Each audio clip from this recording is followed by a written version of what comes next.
করছি আমি তো ভালোবাসি তোকে উপন্যাস। লিখেছেন সালমা চৌধুরী। পর্ব এটা মেইনলি হচ্ছে বোনাস পর্ব, পর্ব ৫৪-এর পরের অংশ আর কি। চৈত্রের উত্তপ্ত আবহে নগর যেন মরুভূমিতে পরিণত হয়েছে।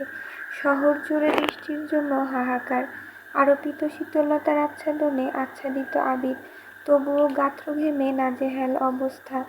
পূর্বের তুলনায় কয়েক ডিগ্রি সেলসিয়াস তাপমাত্রা বেড়েছে। এক ফোঁটা বৃষ্টির আশায় সবাই অসহায়ের মতো আকাশের পানে চেয়ে আছে। অসহ্য গরমের জন্য আজ অফিস একটু তাড়াতাড়ি ছুটি হয়েছে। আবিরকে ফুপ্পি সকাল থেকেই অনেকবার কল দিচ্ছিল। আবির সুস্থ হয়েছে জেনে বারবার যেতে বলছিল, কিন্তু আলী আহমেদ খান আবিরকে কোনো মতেই যেতে দিবেন না। অন্তত পক্ষে এই ভর দুপুরে তো নয়ই, এমনকি বিকেলেও যেতে দেননি। আবিরও বাবার মুখের উপর কিছু বলেননি। আবির বাসায় ফেরার পর থেকেই দেখছে মেঘ আর মিম মামুনিনের পেছনে পেছনে ঘুরছে। মামুনিরা বারবার বারণ করছে দেখে আবির এগিয়ে গিয়ে শুধালো, কি হয়েছে ওদের?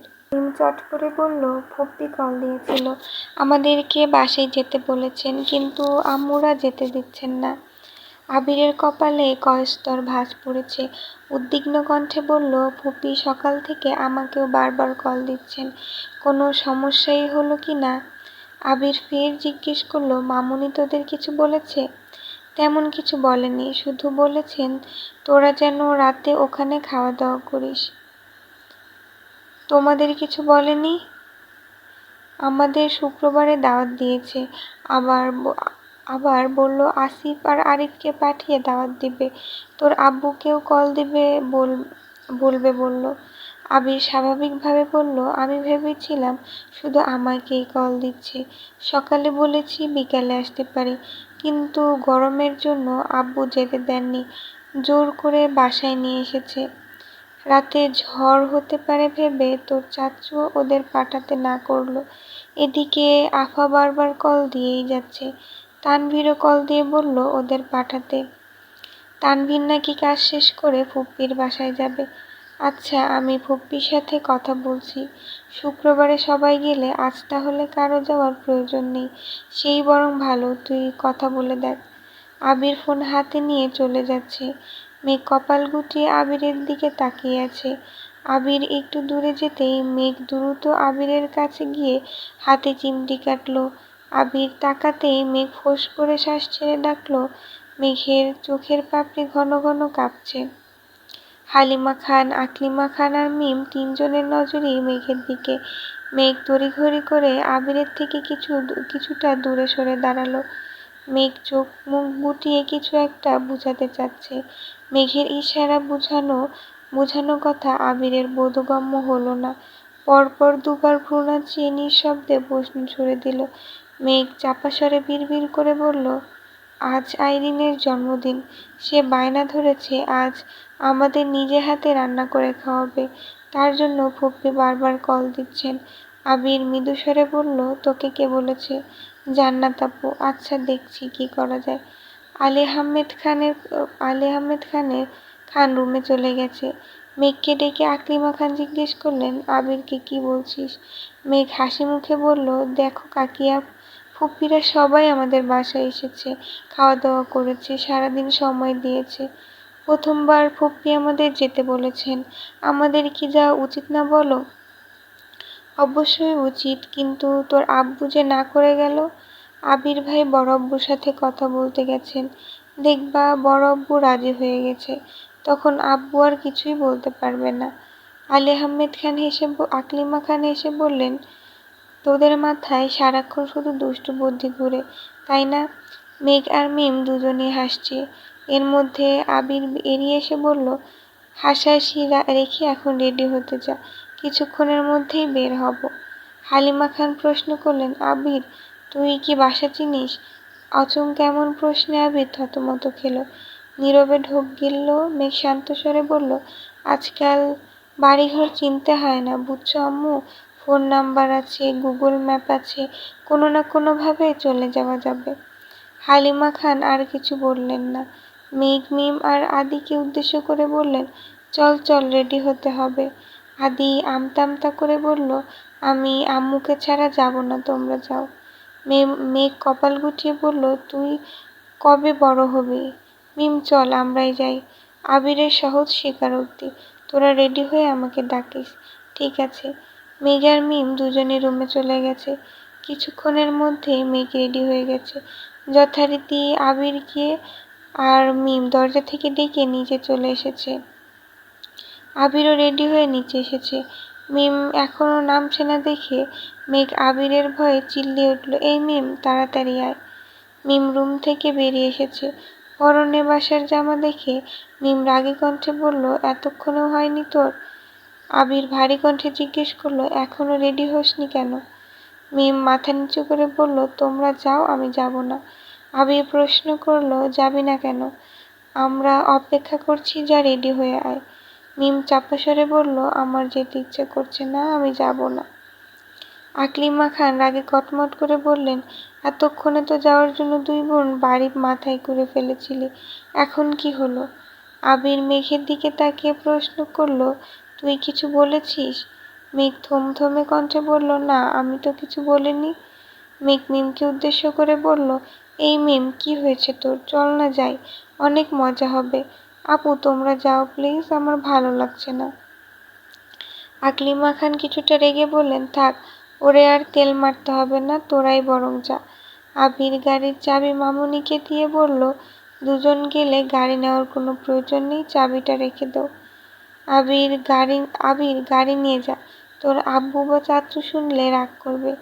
আবির গম্ভীর কণ্ঠে জবাব দিল, ফুপ্পিদের বাসা পর্যন্ত গাড়ি নাও যেতে পারে। আবির বেরিয়ে গেছে। মেঘ কিছুক্ষণ দাঁড়িয়ে নিজেও ছুটল। মিম মুচকি হেসে দরজার পানে তাকিয়ে মনে মনে বলল, তোমাদের দুজনের মাঝে আমি কাবাব মেয়ে হাড্ডি হতে চাই না। আবির রিকশা ডেকে নিজে উঠে তারপর হাত বাড়িয়ে মেঘকে উঠালো। মেঘ ঘাড় ফিরিয়ে আবিরের দিকে তাকিয়ে আছে, দৃষ্টি তার নিরেট। পাশাপাশি বসাতে আবিরের হাতের সাথে বারবার ধাক্কা লাগছিল। অজান্তেই মেঘের বুকের বাপাশে ব্যথা অনুভব হলো। আবিরের সংস্পর্শ পেয়ে মেঘের মন কল্পনায় ভাসতে শুরু করছে। আবির তাকাতেই সরাসরি মেঘের চোখে চোখ পড়ল। মেঘের গভীর চাহনি। রাস্তার পাশের কৃত্রিম আলোতে আবিরের কাদম্বিনীকে অতীব মায়াবী লাগছে। আবির টেনে হিঁচড়ে দৃষ্টি সরালো। এই চোখে বেশিক্ষণ তাকিয়ে থাকলে আবির নিজের উপর নিয়ন্ত্রণ হারিয়ে ফেলে। অন্য জগতে পাড়ি জমাতে ইচ্ছে করে। প্রায় অনেকটা পথ অতিক্রম করে ফেলেছে, অথচ মেঘ ঘোরেই আটকে আছে। অবশেষে আবির গলা খাকারি দিয়ে ধীর কণ্ঠে প্রশ্ন করল, আইরিনের জন্য কি নিব? আবিরের কণ্ঠ শুনে মেঘ চমকে ওঠে। রিকশার গতি আর নিজেকে একসঙ্গে সামাল দিতে না পেরে নড়ে ওঠে। আবির তৎক্ষণাৎ বাম হাতে মেঘের কাঁধে হাত রেখে স্বাভাবিক কণ্ঠে প্রশ্ন করে, ঠিক আছিস? হ্যাঁ। আইরিনের জন্য কি নেব? আপনার যা ইচ্ছে নিন। আমি আন্দাজে কি নেব? মেয়েদের পছন্দ অপছন্দ সম্পর্কে আমার তেমন ধারণা নেই, তার জন্যই তো তোর মতামত জানতে চাচ্ছি। মেঘ আর চোখে আবিরের দিকে তাকিয়ে প্রশ্ন করল, আপনি আমার মতামত জানতে চাচ্ছেন? বাব্বা, মতামত জানতে চেয়ে অন্যায় করে ফেললাম নাকি? হ্যাঁ, করেছেন, অনেক বড় অন্যায় করেছেন। বাই দ্য ওয়ে, আপনি মেয়েদের পছন্দ অপছন্দ জানেন না, তাহলে আমাকে সুন্দর সুন্দর গিফট দেন কিভাবে? তুই সবকিছু নিজের সঙ্গে তুলনা করিস কেন? বুঝলাম না। তোকে কিছু দিতে গেলে আমার একবারের জন্য ভাবতে হয় না। আমি কনফিডেন্টলি বলতে পারি, আমার দেওয়া 20 টাকার একটা গোলাপ কিংবা 20,000 টাকা দামের কোনো গিফট, দুটোই তোর কাছে সমান গুরুত্বপূর্ণ। বাকিদের ক্ষেত্রে আমি তা পারবো না। মেঘ বিপুল চোখে তাকিয়ে মনে মনে আওড়ালো, এই কনফিডেন্সটা দিয়ে আমাকে প্রপোজ করতে পারেন না? আপনি তো জানেন আমি হ্যাঁই বলবো। তাহলে কেন করেন না প্রপোজ? আবির মেঘের গাঢ় কালো পল্লবে চোখ রেখে বলল, ওভাবে তাকাইস না মেঘ, তছনছ হয়ে যাব। মেঘ সঙ্গে সঙ্গে চোখ নামিয়ে নিল। আবির ভাই নামক অসুখটা ইদানিং মেঘকে আষ্টেপৃষ্ঠে ধরেছে। আবিরের কথা বলা, আচরণ সবেতেই অন্যরকম মাধুর্যতা মিশ্রিত। ধীরে ধীরে মেঘও বুঝতে পারছে আবির ভাই তার জীবনের বিশালাকৃতির গাছের ন্যায় ভূমিকা পালন করছে। গাছের শেকড় আর ডালপালার মতোই মেঘকে সকল প্রকার অশুভ আঁচল থেকে আগলে রাখছে। আইনের জন্য গিফট কিনে যথাসময়ে বাসায় উপস্থিত হয়েছে। ততক্ষণে তানভীরও চলে এসেছে। আড্ডা খাওয়া দাওয়া শেষে প্রায় অনেক রাত করে ফুপ্পির বাসা থেকে বেরিয়েছে। ততক্ষণে আকাশ ঘুটঘুটে অন্ধকার হয়ে গেছে। মাঝে মাঝে বিদ্যুৎ চমকাচ্ছে, সাথে মেঘের গর্জন। মেঘ উৎফুল্ল মেজাজে সামনে হাঁটছে। তানভীর বাসা থেকে বেরিয়ে তপ্ত স্বরে বলল, ভাইয়া, অনেক রাত হয়ে গেছে, তুমি বরং বনুকে নিয়ে বাইক দিয়ে চলে যাও। বাসা থেকে অনুমতি নিয়ে প্রথমবারের মতো কে নিয়ে রাতের বেলা বেরিয়েছো? এত তাড়াতাড়ি বাসায় চলে গেলে কিভাবে হবে? তাছাড়া আব্বু আমায় বাইক চালানোর অনুমতি দেননি। হাজার হোক, আমি আব্বুর বাধ্য সন্তান। আব্বুর অনুমতি ব্যতীত বাইক চালাতে পারি না। দিনের অবস্থা ভালো না। কিছুক্ষণের মধ্যে বৃষ্টি নামবে, তারপর ভিজে যেতে হবে। ভিজলাম, সমস্যা কি? জ্বর হলে না হয় দুজনেরই হলো। তানভীর রাগী স্বরে বলল, একবার জ্বরে ভুগে শিক্ষা হয়নি তোমাদের? আবির নাক কুঁচকে বলল, তখন কি একসাথে ভিজেছিলাম নাকি? তাছাড়া মাঝে মাঝে বৃষ্টি বিলাস করা ভালো, এতে ভালোবাসা বাড়ে, বুঝছিস? হ্যাঁ, তোমার প্রেম বিষয়ক আজগুবি লজিক খুব ভালোভাবেই বুঝতে পারছি। আবির এগিয়ে যেতে যেতে বলল, তুই কিন্তু একা বাসায় যাস না। তানভীর চিবিয়ে চিবিয়ে বলল, হ্যাঁ হ্যাঁ, তোমাদের জন্য আমি এখন গাছতলায় বসে থাকি আর শুধু শুধু বৃষ্টিতে ভিজি নাকি? আবির ঘাড় ঘুরে মুচকি এসে বলল, ভাইও তোর, বোনও তোর, তাই দায়িত্বটাও তোরই। আবির হাসতে হাসতে সামনে চলে গেছে। তানভীর না চাইতে মৃদু হাসল। আবিরের যখন যা ইচ্ছে তাই করে, সেটা তানভীরের থেকে কেউই ভালো জানে না। আবিরের সব পাগলামির একমাত্র সাক্ষী তানভীর। আবিরের দৃষ্টিতে ভিজতে ইচ্ছে হচ্ছে মানে এখন তাকে ভিজতেই হবে। তানভীর বাইক স্টার্ট দিয়ে ওদের পাশ কাটিয়ে যেতে যেতে আবারও বলল, তাড়াতাড়ি চলে এসো। আবির হাসতে হাসতে সামনে চলে গেছে। তানভীর না চাইতেও মৃদু হাসল। আবিরের যখন যা ইচ্ছে হয় তাই করে, এটা তানভীরের থেকে আর কেউই ভালো জানে না। আবিরের সব পাগলামির একমাত্র সাক্ষী তানভীর। আবিরের বৃষ্টিতে ভিজতে ইচ্ছে হচ্ছে মানে এখন তাকে ভিজতেই হবে। তানভীর বাইক স্টার্ট দিয়ে ওদের পাশ কাটিয়ে যেতে যেতে আবারও বলল, তাড়াতাড়ি চলে এসো। মেঘ আশেপাশে তাকাচ্ছে আর গুটি গুটি পায়ে হাঁটছে। কিছুক্ষণ রাস্তাটা ভালোভাবে পর্যবেক্ষণ করে হঠাৎ প্রশ্ন করল, এই রাস্তা দিয়ে বাড়ি ঢুকাই যেত, তাহলে আনেননি কেন গাড়ি? কেন আননি তার উত্তর এখন তোকে দিতে পারবো না। সময় হলে নিজেই বুঝতে পারবি। মেঘ বলার মতো কথা খুঁজে পাচ্ছে না বলে চুপচাপ হাঁটছে। আবিরও নিশ্চুপ হাঁটছে। কোলাহলপূর্ণ নির্জন পথ, রাস্তা, গুটি কয়েক বাইক আপন গতিতে ছুটছে। ফুপ্পিদের বাসার গলি থেকে বেরিয়ে অনেকটা এগিয়ে মেঘ হঠাৎই আকুল কণ্ঠে শুধালো, আমরা বাসায় যাব কিভাবে? বাসায় না গেলে হবে না? মেঘ অবিশ্বাস্য দৃষ্টিতে আবিরের দিকে চেয়ে আছে।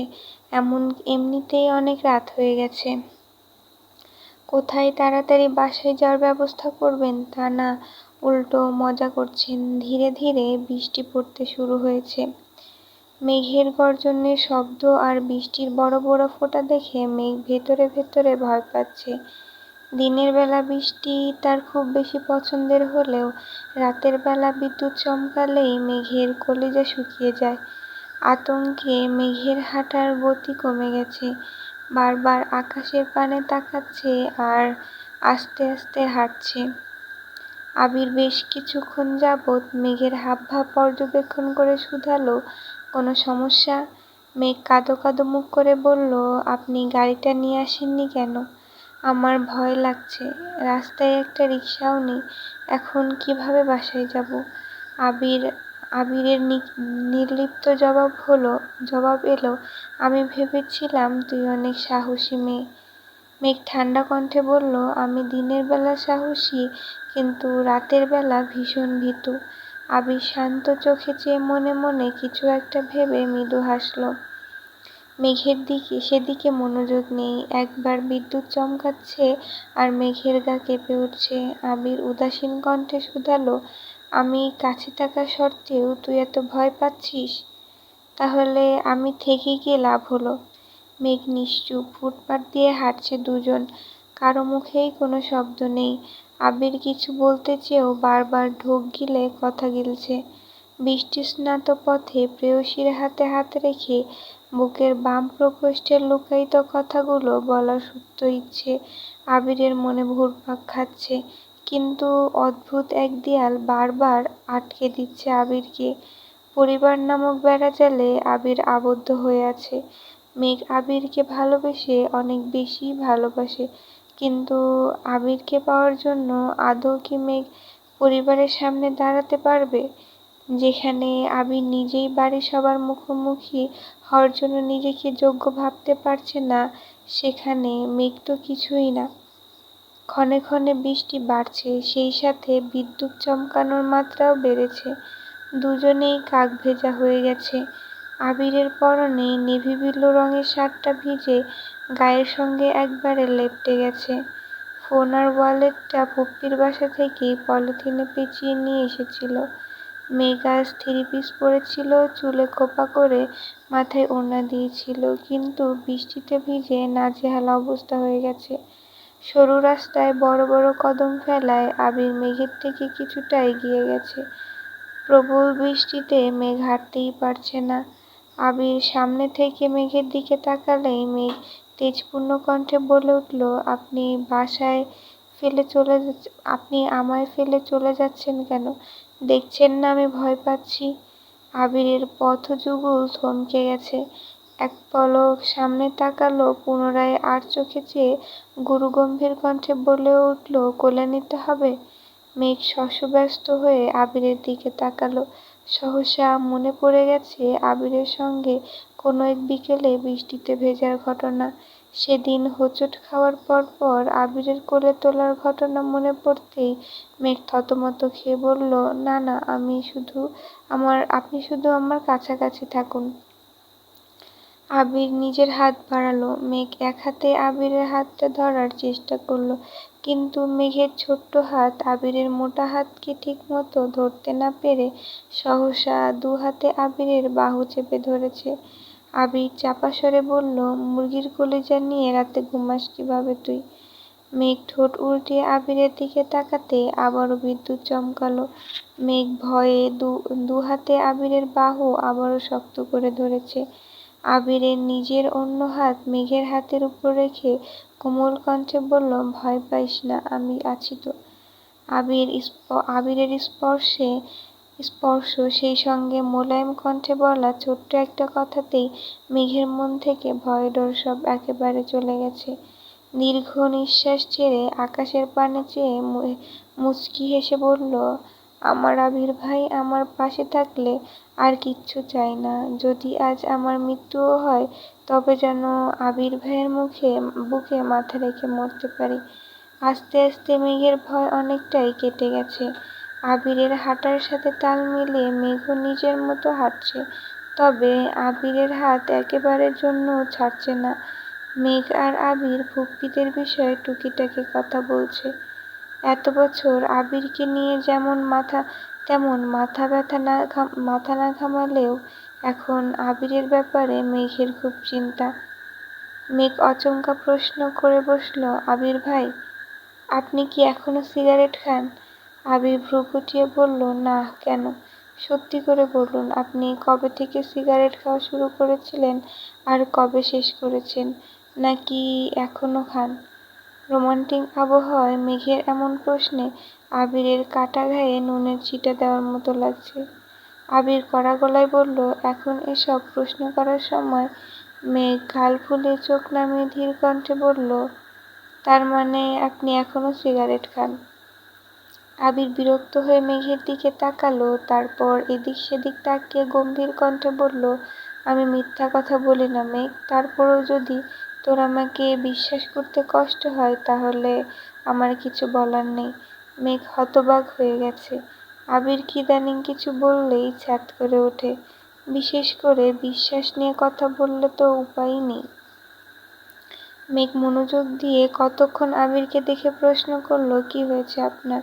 এভাবে কথা বলছেন কেন? আবির জোর গলায় বলা শুরু করলো, আমি কখনো কারো বিশ্বাস ভঙ্গ করি না।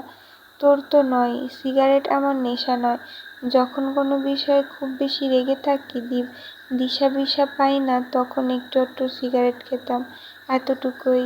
এরপরে এত বছরে হাতে গোনা কয়েকটা সিগারেটই খেয়েছি। এসব এখন অতীত। সিগারেট ছেড়েছি বহুদিন হলো, ছুঁইও না পর্যন্ত। সেদিনের পর তুই কোনোদিন আমার হাতে সিগারেট দেখেছিস, রুমে পেয়েছিস, নাকি আমার গায়ে সিগারেটের গন্ধ পেয়েছিস? তবুও কেন এত অবিশ্বাস? তোর সন্দেহের তালিকায় কেন সবসময় আমার নামটাই থাকে? এখনো এই মানুষটাকে একবারে বিশ্বাস করা যায় না? আবির একরাশ হতাশা নিয়ে কথাগুলো বলেছে। শেষ প্রশ্নগুলো বলার সময় আবিরের গলা কাঁপছিল। অজানা এক ক্রোধে আবির আবার দগদগে স্বরে বলল, তানভীরকে কল দিয়ে তোকে নিয়ে যেতে বলি। মেঘ আর্তনাদ করে উঠল, কেন?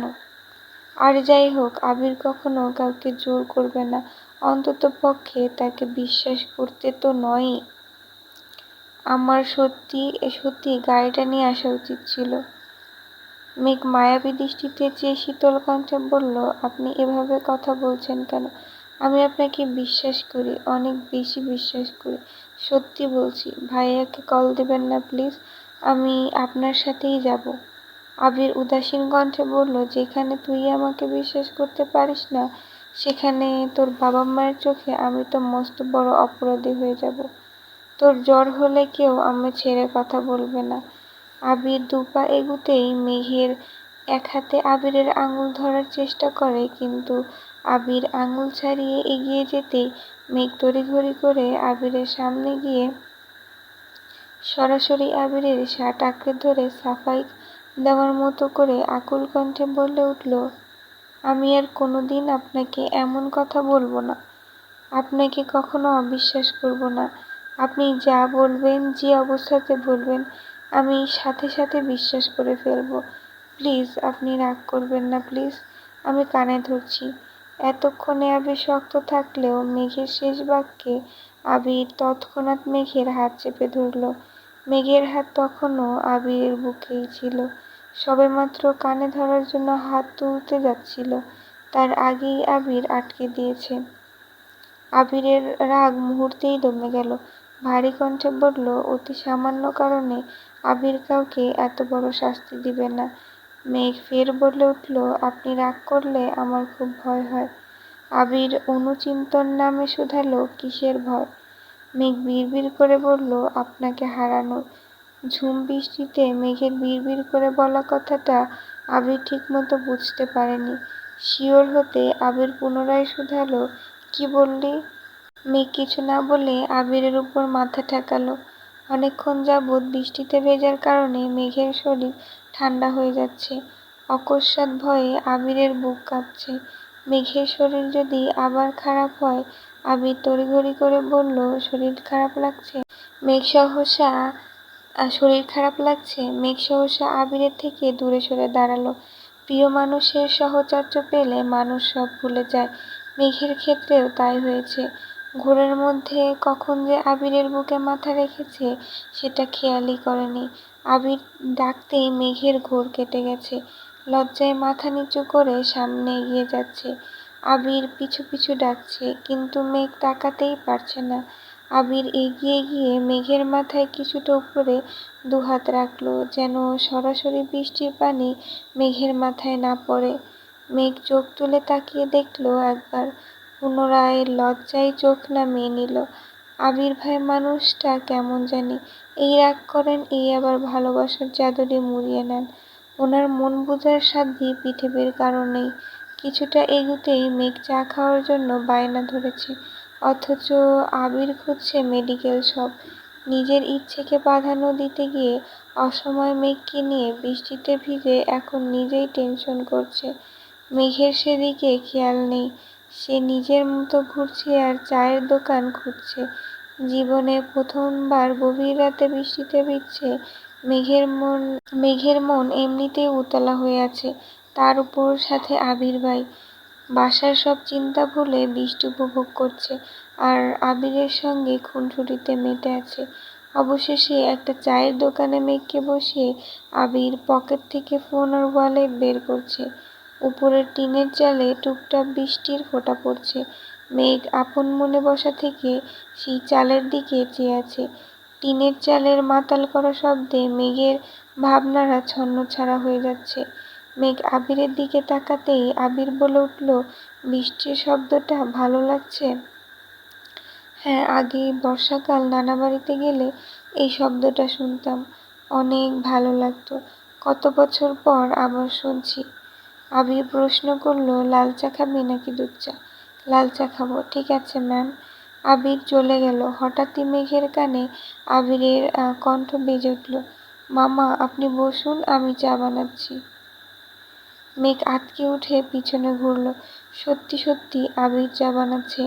মেঘ তৎক্ষণাৎ বসা থেকে উঠে দাঁড়ালো। মেঘের ভেতরে থাকা হৃৎপিণ্ড ছুটছে দিক বিদিক। ঠোঁটে ফুটে উঠেছে প্রশান্তির হাসি।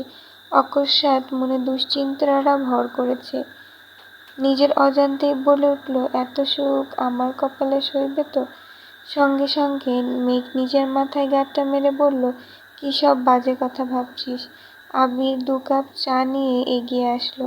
আদা লেবু দিয়ে 2 কাপ চা নিয়ে এসেছে।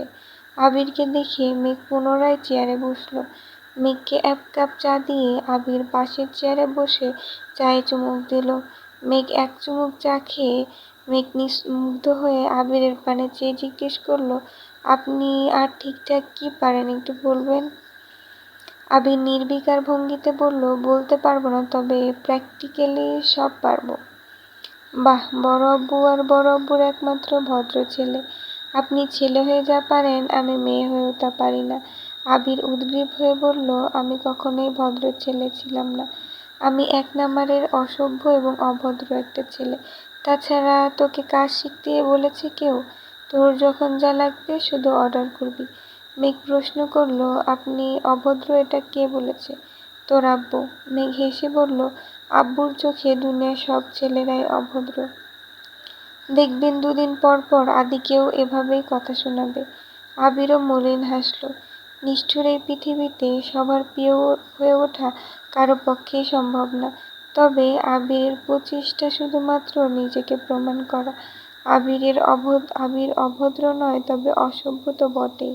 মেঘকে কাছে পেলে আরো বেশি অসভ্য হয়ে যায়। এজন্য মেঘের দিকে ঠিক মতো তাকাচ্ছেই না। আবির ফোন চেক করে দেখল মোট 17টা কল এসেছে। বাসা থেকে 8টা কল এসেছে। তানভীর 4 থেকে 5টা কল দিয়েছে। ফুপ্পি রাকিবও কয়েকবার কল দিয়েছে। এখন ফোন দিলেই যে যার মতো কথা শোনাবে, তার উপর আবার মন খারাপ হবে, সেই ভেবে কাউকে কল ব্যাক করেনি। রাস্তায় একটা মেডিকেল শপ থেকে মেঘকে ওষুধ কিনে খাইয়েছে যাতে জ্বর না আসে। আবির আশেপাশে রিকশা খুঁজছে। বাসার মানুষের থেকেও বেশি টেনশন হচ্ছে মেঘকে নিয়ে। কারণ মেঘকে সামাল দেওয়ার মতো মানসিক অবস্থা আবিরের নেই। বৃষ্টির পানিতে চিকচিক করা মেঘের দুগাল গোলাপের ভেজা পাপড়ির মতো লাল টকটকে 2 ঠোঁটে তাকানো মাত্রই আবিরের বুকের কম্পন অনুভব করে। সঙ্গে সঙ্গে চোখ সরিয়ে নেয়। কিন্তু মেঘ নিজের মতো করে কথা বলছে। হুটহাট আজগুবি প্রশ্ন করতে শুরু করে, যে প্রশ্নের উত্তর দেওয়ার মতো পরিস্থিতি আবিরের নেই। তাই মেঘকে নিয়ে তাড়াতাড়ি বাসায় ফিরতে চাচ্ছে। একটা ফুলের দোকান দেখে মেঘ বলে উঠল, আবির ভাই আমাকে একটা গোলাপ ফুল কিনে দিবেন? না, কেন? গোলাপ ব্যতীত অন্য ফুল নেই? লাল গোলাপগুলো খুব সুন্দর লাগছে। একটা নেই? বললাম তো না। মেঘ মন খারাপ করে 2টো বেলি ফুলের মালা নিয়েছে। আবির টাকা দিয়ে বেরিয়ে এসে বলল, দে পরিয়ে দিই। প্রয়োজন নেই। কেন? কারণ এগুলো মিমের জন্য নিয়েছি। ওয়েট, আরো কয়েকটা নিয়ে আসি। লাগবে না, আমার জন্য আনলে লাল গোলাপ নিয়ে আসুন। আবির গম্ভীর কণ্ঠে বলল, চল সামনে যাই, সামনে হয়তো রিকশা পাবো। মেঘ উষ্ণ স্বরে বলল, তবু গোলাপ দিবেন না? না। মেঘ রাগে ফুঁসতে ফুঁসতে চলে যাচ্ছে। বৃষ্টি কমে এসেছে, তবে গাছ থেকে এখনো টুপটুপ করে পানি পড়ছে। আবির মেঘের গমনপথে চেয়ে ভারী কণ্ঠে বলল, যেই ফুল তোকে অন্য কোনো ছেলে দিতে চেয়েছিল, সেই ফুল আমার চোখে বিষের মতো। আমি সেই বিষ ছুঁব না। আবির সেই বিষ ছুঁবে না। এদিকে তানভীর বাসার কাছে গাছের নিচে বাইকে বসে আছে আর ওদের জন্য অপেক্ষা করছে। বৃষ্টি কমাতে আবিরকে কয়েকবার কল পর্যন্ত দিয়েছে, কিন্তু আবির ফোনই ধরছে না। হঠাৎ বন্যার কথা ভেবে কল দিল বন্যার নাম্বারে। অনেকদিন পর বন্যা ফোনে কল ঢুকেছে। প্রথমবার রিসিভ হলো না, দ্বিতীয়বার রিসিভ করার সঙ্গে সঙ্গে বন্যা প্রশ্ন করলো, হ্যালো কে? তানভীর কপাল গুটিয়ে বলল, বাহ, এত অপরিচিত হয়ে গেলাম। বন্যা তৎক্ষণাৎ বলে উঠল, আসসালামু আলাইকুম। ওয়ালাইকুম আসসালাম। সরি তানভীর ভাই, নতুন ফোন, তাই নাম্বারটা সেভ ছিল না। ও আচ্ছা, ফোন কবে কিনলা? আজকেই কিনেছি। আপনি কি বাহিরে? হ্যাঁ, কেন? বৃষ্টি, বাতাস এসবের শব্দ হচ্ছে মনে হয়। ও আচ্ছা, গাছতলায় বসে আছি, তাই এমন শব্দ হচ্ছে। গাছতলায় কেন? এমনিতেই একটু কাজ ছিল। রাতে খেয়েছো? জি। আপনি? হ্যাঁ, ফুপ্পিদের বাসা থেকে খেয়ে আসলাম। ফুপ্পিরা কেমন আছেন? আলহামদুলিল্লাহ ভালো। আচ্ছা, ভালো থাকুন, রাখি এখন। কেন, ঘুমাবো? আচ্ছা, ঘুমাও। তানভীরের কথা শেষ হওয়া মাত্রই আবির আর মেঘ আসছে। যথারীতি তিনজনের কাকভেজা হয়ে বাসায় ফিরেছে। রাত 11টার উপরে বেজে গেছে, অথচ তিন ভাই সোফায় বসে আছে। কাঠগড়ায় মেঘ, আবির আর তানভীর। মেঘ হাঁচি দিতেই আবির মাথা নিচু করে কপাল গুটিয়ে চোখ বন্ধ করে দাঁতে দাঁত চেপে ধরেছে। আজ একটা ঘূর্ণিঝড় হতে চলেছে, যার সূচনা মেঘের একটা হাঁচিই করে দিল। আবির মাথা নিচু করে মেঘকে আস্তে করে বলল, রুমে যা। মেঘ কোনো দিকে না তাকিয়ে ভেজা জামা নিয়ে নিজের রুমের দিকে ছুটছে। ড্রয়িং রুম, সিঁড়ি সব ভিজে গেছে। আলী আহমেদ খান মেঘের দিকে একবার তাকিয়ে পুনরায় আবিরকে দেখল। গম্ভীর কণ্ঠে প্রশ্ন করল, তোমাদের এই অবস্থা কেন? আবির সাফাই দেওয়ার স্বরে বলল, আপনিই বলেছেন বাইক যেন না চালাই, আর রাস্তায় রিক্সা পাইনি। গাড়ি নাওনি কেন? ফুপ্পিদের বাসা পর্যন্ত গাড়ি ঢুকবে কি না শিওর ছিলাম না। বাসা পর্যন্ত না যাক, রাস্তা পর্যন্ত তো যেত। রাস্তায় রাখবো, তারপর কোনো অ্যাক্সিডেন্ট হলে, চুরি হলে গাড়ির দায় কে নিবে? আমি? আলী আহমেদ খান ভারী কণ্ঠে বললেন, তুমি না নিলে তোমার বাপেই না হয় নিত। যত যাই হোক, গাড়িটা তো তোমার বাপেরই। আবির মৃদু হেসে বলল, আমার জন্য কাউকে কোনো দায় নিতে হবে না, আর আমিও অযথা কোনো দায় নিতে চাই না। মোজাম্মেল খান এবার চেঁচিয়ে উঠলেন, তোমাদের ঘাড় তেরামির জন্য আমার মেয়েটাকে কেন ভিজিয়েছ? ওর কিছু হলে? আবির রাশভারী কণ্ঠে বলল, আপনার মেয়ের কিছু না হলেই তো হলো। এত রাতে এখানে কথা বাড়ালে ঝামেলা হবে ভেবেই মোজাম্মেল খান হুঙ্কার দিয়ে সোফা ছেড়ে উঠে চলে গেছেন। ইকবাল খানও নিজের রুমে চলে গেছেন। আলী আহমেদ খান কাজের মহিলাকে ডেকে ফ্লোর মোছার কথা বলে নিজেও ভেতরে চলে গেছেন। আবির ভেতরে ভেতরে ফুঁসছে। রুমে গিয়ে রাগে বিছানার উপর ফোন ছুঁড়ে ফেলে সোজা ওয়াশরুমে চলে গেছে। আবিরের রাগের একমাত্র কারণ সে নিজেই। আবির শাওয়ার নিয়ে আবার রান্নাঘরে এসে মেঘের জন্য স্যুপ আর কফি করে নিয়ে গেছে। মেঘকে ডাকতেই মেঘ দরজা খুলে স্বাভাবিক কণ্ঠে বলল, ভেতরে আসুন। আবির গুরুতর কণ্ঠে বলল, না থাক, কখন আবার চেঁচিয়ে তোর আব্বুকে ডাকবি। মেঘ আহাম্মকের মতো তাকিয়ে থেকে খাবারগুলো নিল। আবির সঙ্গে সঙ্গে চলে গেছে। তানভীর ফ্রেশ হয়ে আবিরের রুমে আসছে। মূলত মিনহাজদের ব্যাপারে কথা বলতেই এসেছে। আবিরের অ্যাক্সিডেন্টের পর থেকে মেঘের মতো আবিরও ওদের ব্যাপারে মাথা ঘামায় না। তানভীরকে প্রথম একবার দুবার জিজ্ঞেস করলেও এরপর থেকে একবারের জন্য তাদের কথা জিজ্ঞেস করেনি। তানভীর আজ নিজে থেকেই কথা বলতে এসেছে। আজ শুক্রবার, ফুপির বাসাতে আজকে সবার দাওয়াত। নামাজ পড়েই সবাই রওনা দিয়েছে। আবির, তানভীররা, মেঘ, মিম, আদি, ইকবাল খান বাড়িতে যাচ্ছে। বাকিরা ইকবাল খানের গাড়িতে যাচ্ছে। বাকিরা আলী আহমেদ খানের গাড়িতে। আরিফ আর আসিফ দুজনেই গলির মোড় থেকে ওনাদের এগিয়ে নিয়ে গেছে। মিম আরিফকে দেখে বড় করে ভেংচি কাটল। আত্মীয়তার সম্পর্কের খাতিরে আরিফ মৃদুভাবে হাসল। মিমকে সারাদিন সামলে রাখছে যেন কোনোভাবেই কোনো অঘটন না ঘটায়। খাওয়া দাওয়ার পর্ব শেষ করে বিকেলের দিকে বাসার উদ্দেশ্যে রওনা দিয়েছে। আগামী পরশু থেকে রমজান শুরু, তাই ফুপ্পির জেরাজেরিতে আজই সবাইকে আসতে হলো। ফুপ্পির সাথে সবারই খুব ফরমাল সম্পর্ক। আবিররা ফুপ্পিকে যতটা আপন করে নিয়েছে, বড়রা ঠিক ততটা পারছে না। মাঝরাতে হঠাৎই আবিরের ফোনে কল বাজছে। আবির ঘুমের ঘোরে প্রথমে কেটে দিয়েছে। খানিকক্ষণ বাদে আবারও ফোনে কল বাজছে। আবির কল রিসিভ করে অর্ধঘুমন্ত অবস্থায় জিজ্ঞেস করল, কে? পেতনি।